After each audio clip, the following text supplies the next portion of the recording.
Heho Pop Gengs,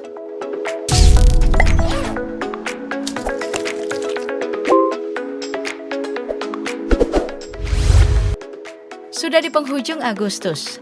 Menyambut September ceria, kasus kematian mendiang Brigadir J sudah masuk babak baru. Pesulap merah masih berurusan dengan persatuan dukun dan identitas gender malah jadi masalah di dunia pendidikan. Lalu Arab Saudi memenjarakan imam Masjidil Haram. Blackpink comeback, sementara sang legend Iwan Fals duet bersama JKT48, dan masih banyak lagi kabar-kabar hangat di akhir Agustus ini. Mari kita cek satu-satu.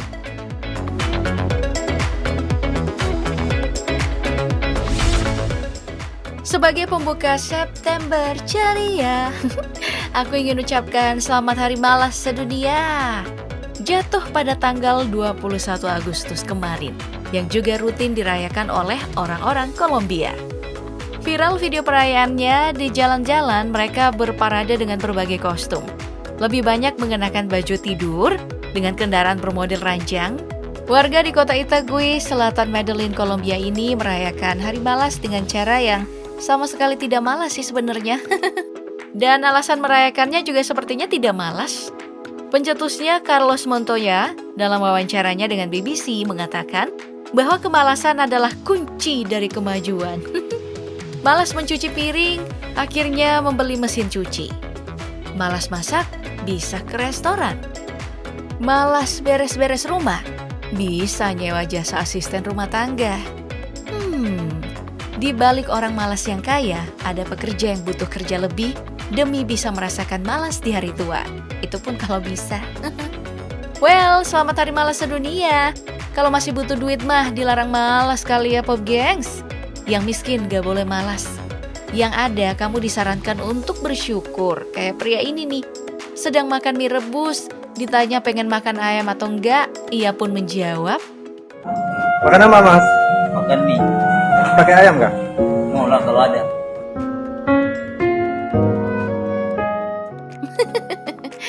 setidaknya ada ayamnya, seekor pula utuh meski belum diolah.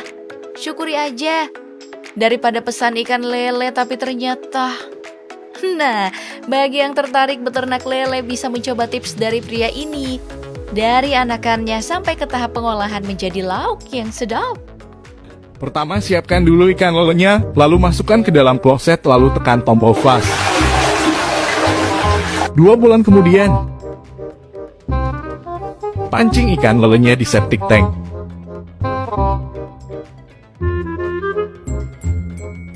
Bersihkan lalu dibumbui agar rasanya sedap, lalu goreng dengan minyak panas. Setelah matang, tiriskan minyaknya, kulit cabai dan bawang. Kasih temen lo buat nyobain. Ini brother. Mantap ya? Dan ternyata rasanya enak. Kalau nggak ada kawanmu yang bisa membantu mencoba ikan lelenya, cobalah sendiri.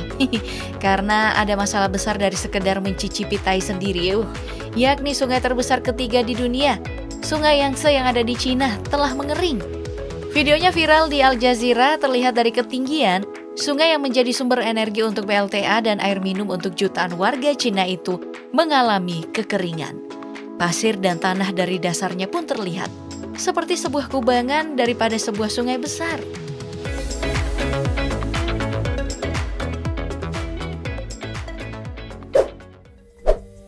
Baik, kita pindah topik nih. Sekarang dari ranah sosial politik. Yang sedang heboh adalah acara kick-off sosialisasi rancangan Kitab Undang-Undang Hukum Pidana atau RKUHP di Hotel Ayana Mid Plaza pada tanggal 23 Agustus 2022 diwarnai aksi protes. Difasilitasi Kemenkominfo, melansir Tempo, di luar hotel puluhan aktivis dari YLBHI, Kontras, Imparsial, dan organisasi lainnya yang tergabung dalam Aliansi Nasional RKUHP menggelar protes dengan membawa beragam spanduk. Beberapa orang dari aliansi maju menginterupsi acara, tapi kena usir. Mereka beranggapan acara tersebut hanyalah formalitas. Padahal sebaiknya masyarakat sipil diajak berpartisipasi ya, daripada mendengarkan saja. Pihak yang diundang pun tidak mewakili masyarakat dan tidak representatif.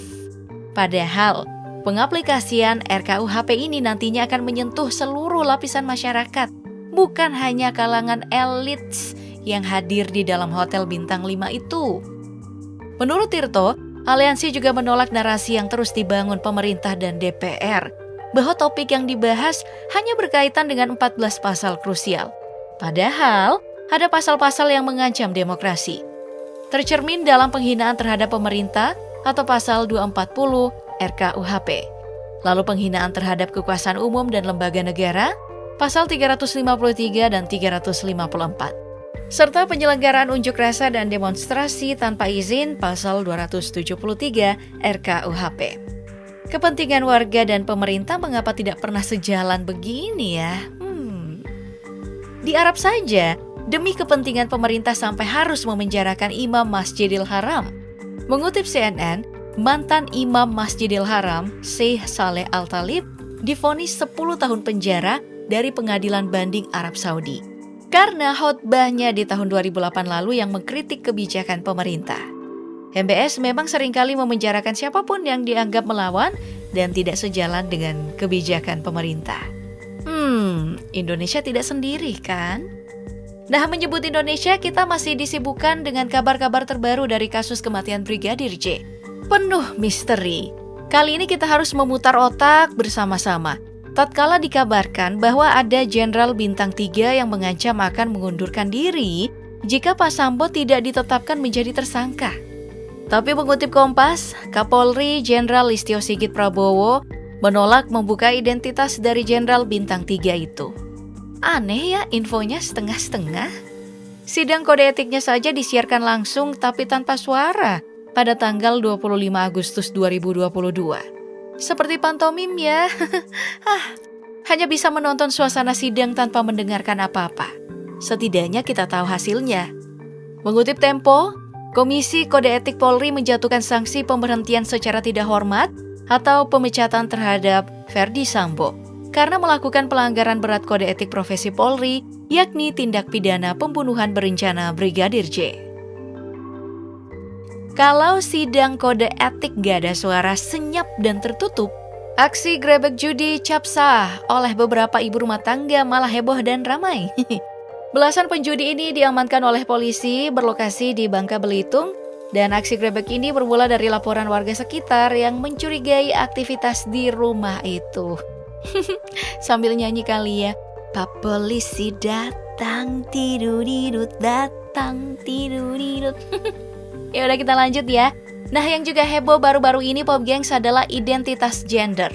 Wacana ini terus diobrolkan setelah viral video seorang mahasiswa baru di Universitas Hasanuddin Makassar ditegur pihak kampus.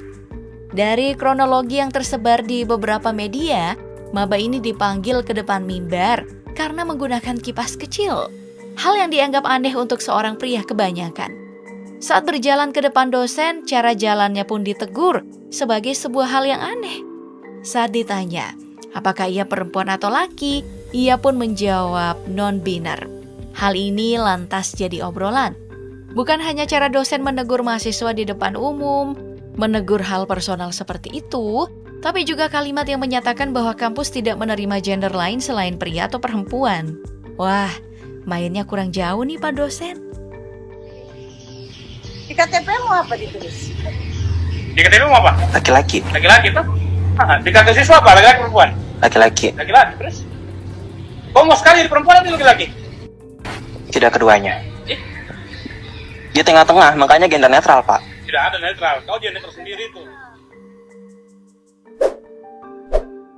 Oke lah, kita berpindah aja ke dunia selebriti dan hiburan ya. Ada Angel Elga yang chatnya viral. Dalam chat WA itu, Dioli Payumara meminta Angel untuk kembali ke agama awalnya. Padahal, Angel udah mualaf dengan keinginannya sendiri. Ngomong-ngomong soal Diolipa, mantan pengacara Baradae ini viral mengatakan bahwa semua anggota DPR adalah didikannya. Orang-orang lama di DPR sekarang adalah didikan saya semua. Lalu pasangan lainnya yang viral baru-baru ini adalah Just No Limit, akhirnya melamar Siska Cole. Lewat YouTube-nya Just No Limit, pria bernama asli Tobias Justin ini menyiapkan semuanya untuk melamar kekasihnya.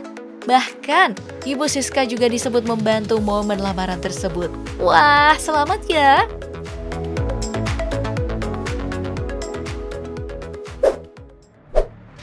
Ke dunia olahraga ada kabar heboh dari lapangan hijau. Mengutip Detik, Persatuan Sepak Bola Seluruh Indonesia atau PSSI dan 3 klub bola Indonesia dilaporkan ke Barreskrim Polri terkait dugaan sponsor judi online. Adapun ketiganya adalah Persikabo, PSIS Semarang, dan Arema FC. Sementara itu PSM Makassar menelan kekalahan 2-5 dari tuan rumah Kuala Lumpur City dalam laga final zona ASEAN AFC Cup. Dan MU keluar dari goa, menumbangkan Liverpool di pekan ketiga musim pertama Liga Inggris. Banyak fansnya mengatakan, itu berkat Jennie Blackpink yang sempat mengenakan pakaian dengan logo MU. Oke lah, sampai jumpa di Trend of the Week selanjutnya ya Pop Gengs. Bye-bye.